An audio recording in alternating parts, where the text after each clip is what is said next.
Terima kasih Anda kembali bersama kami di Kompas Malam. Saudara Presiden Prabowo Subianto mengaku heran ada pihak yang mempersoalkan ijazah Jokowi. Hal itu disampaikan Prabowo dalam pembukaan sidang Kabinet Paripurna. Presiden Prabowo mengaku heran karena keaslian ijazah Presiden ke-7 Republik Indonesia Joko Widodo dipersoalkan akhir-akhir ini. Ia pun bergurau, bisa jadi suatu saat ada pula pihak-pihak yang mempertanyakan ijazahnya. Pandangan minta saran. Pak Jokowi berhasil 10 tahun, orang suka tidak suka. Masalah ijazah dipersoalkan. Nanti saya ditanya-tanya. Iya kan? Presiden ke-7 Republik Indonesia Joko Widodo menyebut alasan dirinya melaporkan 5 orang terkait tudingan ijazah palsu untuk membuat pembelajaran. Ia merasa dihina dan direndahkan dengan adanya tuduhan tersebut. Menanggapi adanya tudingan kriminalisasi dalam hal pelaporan Jokowi ke Polda Metro Jaya beberapa waktu lalu, Jokowi menyatakan pelaporan tersebut bisa menjadi pembelajaran bagi siapapun. Ia merasa dihina dan direndahkan dengan tudingan tersebut. Memutuskan untuk melawan siapapun yang berusaha memfitnahnya. Selama ini ia diam karena masih menjabat, namun setelah purna dirinya memiliki hak yang sama sebagai warga negara. Objek penelitian kan sudah menghina saya sehina-hinanya, sudah menuduh ijazah itu ijazah palsu, sudah merendahkan saya serendah-rendahnya. Ya nanti dibuktikan lewat proses hukum. Nanti akan kita lihat di proses di pengadilan seperti apa. Nanti akan menjadi pembelajaran kita semuanya.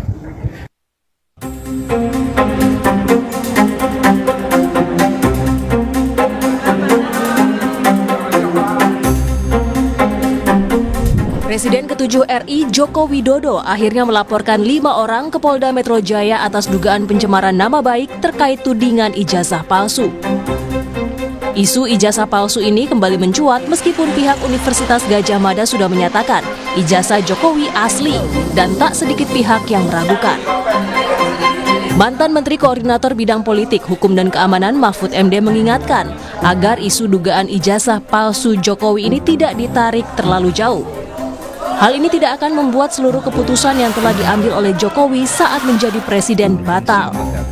Soal ijazah presiden asli itu apa tidak, itu pelanggaran hukum atau pelanggaran etik. Ini sebenarnya tidak akan terjadi soal pelanggaran itu kalau undang-undangnya ketat, mengatur, mengantisipasi agar itu tidak terjadi, dan kalau terjadi apa akibatnya. Misalnya kasus ijazah Pak Jokowi yang sekarang ini, saya ikut bicara sebentar kemarin. Saya tidak peduli apakah ijazah Pak Jokowi itu asli atau tidak. Saya tidak peduli karena itu tidak akan ada akibatnya terhadap proses ketatanegaraan kita. Pada tayangan Dua Arah Kompas TV, terlapor kasus ijazah Jokowi, Roy Suryo, menyangkal adanya unsur politik dalam pelaporan itu. Ia siap menjalani proses hukum dan akan mengungkap kejanggalan kasus skripsi dan tudingan ijazah palsu Jokowi. Roy juga menyarankan agar ijazah Presiden Joko Widodo diuji keasliannya di laboratorium forensik independen di luar negeri. Apa sih sebenarnya, apakah Mas Roy siap? Karena kan kalau salah satu terlapornya misalnya Mas Roy di situ mau dibuka juga kan sama Mas Yakub, nanti akan diumumkan polisi. Tapi kalaupun iya, artinya kan konsekuensi hukumnya ada, sanksi, ada penjara juga loh kalau terbukti. Gak apa-apa. Galileo Galilei itu akhirnya sampai dihukum, kemudian Kopernikus itu dihukum karena mempertahankan bahwa bumi itu bulat, yang waktu itu dipercaya bumi itu lurus. Jadi clear aja kalau saya katakan memang software bisa salah, peneliti bisa salah, tapi kami tidak boleh bohong. Tapi ini bukan motif politis. Oh, sama sekali enggak. Aku udah enggak di politik lagi, Mbak. 15 tahun udah cukup. 5 tahun saya udah enggak di politik. Ini bukan residu politik juga kan? Oh, enggak ada apa-apanya. Jokowi melaporkan dugaan pencemaran nama baik dan fitnah ijazah palsu ke Polda Metro Jaya pada Rabu 30 April lalu.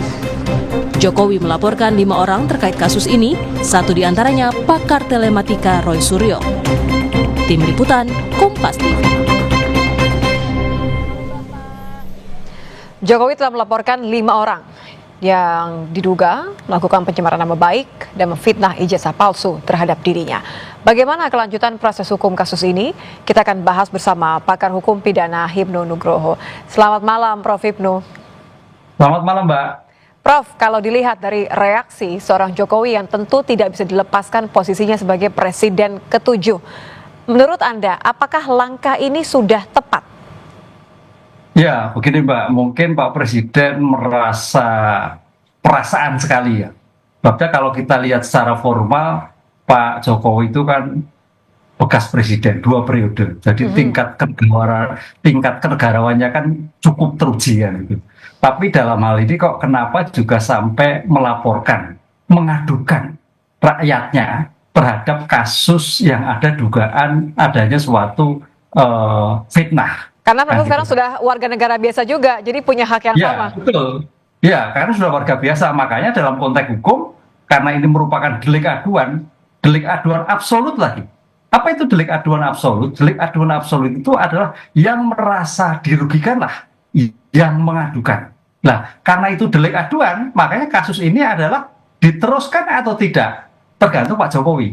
Kalau memang nanti dalam penyelesaian suatu di Polda itu ada islah, udahlah saya tarik kembali, oh bisa Pak Jokowi menarik kembali dalam kasus seperti ini. Nah ini semua tergantung Pak Jokowi, karena tindakan fitnah itu apa sih teori fitnah? Fitnah itu adalah suatu tindakan yang menuduh suatu perbuatan yang tidak menuduh suatu perbuatan bertujuan diketahui umum.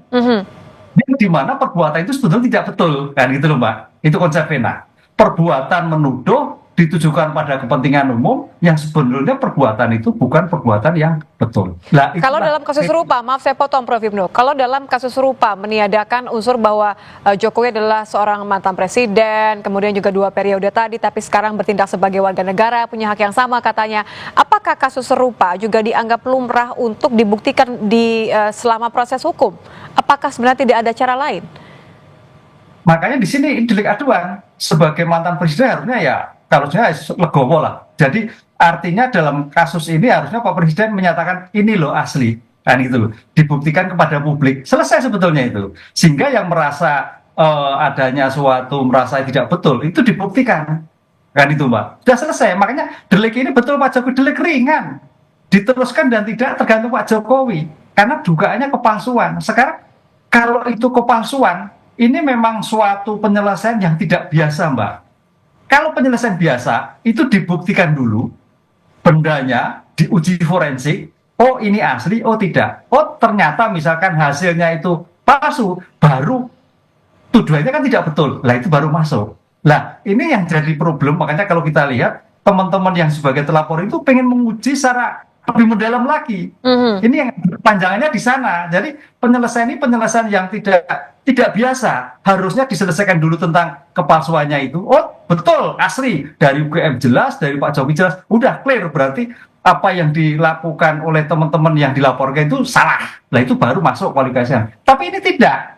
Sebagai objeknya masih terjadi suatu perbedaan pendapat. Nah itu juga nggak salah, makanya sampai sekarang berlarut-larut begitu Mbak. Oke, artinya kalau Prof. Mahfud sendiri juga mengatakan ini kan sebenarnya tidak akan mempengaruhi keputusan apapun yang diambil Jokowi selama ia menjadi presiden. Anda melihatnya berarti ini titik krusialnya akan ada di mana? Atau apa yang sebenarnya diinginkan oleh seorang pelapor seperti Pak Jokowi? Titik krusialnya adalah seseorang Pak Jokowi sebagai manusia biasa adalah merasa direndahkan, merasa dihina yang betul luar biasa, menggunakan ijazah ABC dan sebagainya, sampai pada titik selesai tidak mau menunjukkan. Nah ini kan tidak mau menunjukkan. Yang sebenarnya bisa menyelesaikan masalahnya. Iya, sebenarnya bisa lebih cepat ini kalau sudah ditunjukkan jelas. Saya kira sudah selesai. Artinya teman-teman yang oh ya betul ya, dari syarat formal itu sudah dijelaskan, dari bukti syarat material yang dipunya Pak Jokowi disampaikan. Ini loh saya asli. Yang diperoleh clear Mbak. Nah ini kan akhirnya kan berkepanjangan, teman-teman pengennya oh diuji dulu. Nah, karena memang sampai sekarang pihak-pihak yang tanda petik malah apa itu menguji itu belum tahu keasliannya. Disinilah yang sebetulnya paling mudah itu seperti itu. Terlalu berlebihankah, Prof, ketika ada beberapa orang yang berpendapat, Presiden ketujuh melaporkan 5 orang ini adalah bentuk pembungkaman terhadap demokrasi, upaya untuk mengkriminalisasi orang-orang yang juga sama-sama warga negara biasa saat ini? Ya, kalau demokrasi saya kira terlalu jauh ya. Kalau ini karena fitnah itu kan perbuatan yang tidak menyenangkan, tuduhan yang tidak betul. Nah, ini saya kira memang betul juga bagian tuduhan-tuduhan yang tidak betul itu di sini. Tapi secepatnya sebetulnya ketika tuduhan tidak betul segera disangka dengan betul fisik yang terjadi, itu sudah selesai kan gitu loh. Nah, ini kan akhirnya kan sampai nanti ditunjukkan di persidangan. Persidangan seperti apa? Kan gitu kan. Nanti paling teman-teman juga ingin diuji. Lah, usul saya Mbak, mungkin usul saya mungkin menjadi perdebatan. Bisakah memang kalau itu memang untuk menyelesaikan ini bahwa apa yang dimiliki ijazah itu ada penetapan pengadilan, penetapan dari pengadilan Jogja mungkin ya, bahwa ini asli kan gitu loh. Lah itu jadi selesai. Artinya pengadilan sudah menyelesaikan ini asli. Ini berarti proses di luar proses yang sedang berlangsung ya, Prof ya? Ya, berlangsung karena selama ini kan aslinya mana yang belum ketemu. Memang sebetulnya yang selama ini siapa yang melaporkan? Pihak yang dirugikan ya ini Pak Jokowi. Tapi dalam konteks ini biasanya diuji. Istilahnya bukan palsu, keidentikan. Jadi ada pembanding, Mbak. Pembanding yang A dan pembanding yang B. Itu di mana posisinya? Oh, sama sekali tidak identik. Lah itu berarti palsu. Oh, ternyata identik semua yang ditunjang dengan keterangan-keterangan dari UGM. Oh, berarti asli. Lah, ini yang perdebatan ini Mbak, ini memang perlu ada suatu solusi yang tegas sehingga tidak sampai berkepanjangan, tidak sampai pada pemidahan-pemidahan yang sebetulnya tidak berguna, hanya menguji masalah selembar kertas saja begitu. Yang bisa ditetapkan oleh tadi ya selembar ijazah tadi. Terakhir Prof, singkat saja.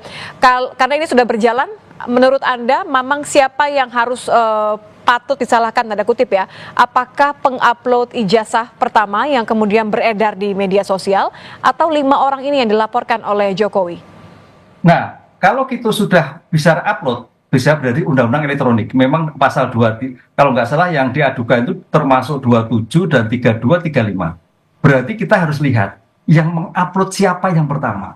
Karena dugaan mengupload ini yang akhirnya dianalisis sebagai bentuk digital forensik. Ya, dugaan ijazah palsunya ya. Sebagai bentuk pemalsuan, itu masuk kualifikasi 32, 35. Ini yang saya kira juga nanti dalam pembuktian ini Polda harus mencari siapa yang mengupload pertama kali sehingga menjadikan semua masyarakat terjadi ada suatu perdebatan yang sampai berkepanjangan ini. Ahli forensik, ahli-ahli yang lain bisa melihat, loh ternyata fotonya itu foto yang keliru, yang diupload ijazah yang keliru lah. Bisa jadi yang menjadikan penyebaran berikutnya ini Mbak. Jadi penyelesaian ini memang harus tuntas dari awalnya. Jadi jangan sampai pada penyelesaian pada luarnya saja, tapi ke dalamnya juga seperti itu. Tapi akan selesai kalau itu sudah disampaikan bahwa ini loh yang asli. Ya, supaya tidak ada perdebatan dan justru malah tidak melebar. Terima kasih Prof Hipnu sudah bergabung bersama kami, pakar hukum pidana Hipnu Nugroho. Selamat malam Prof. Kami hadirkan informasi lainnya.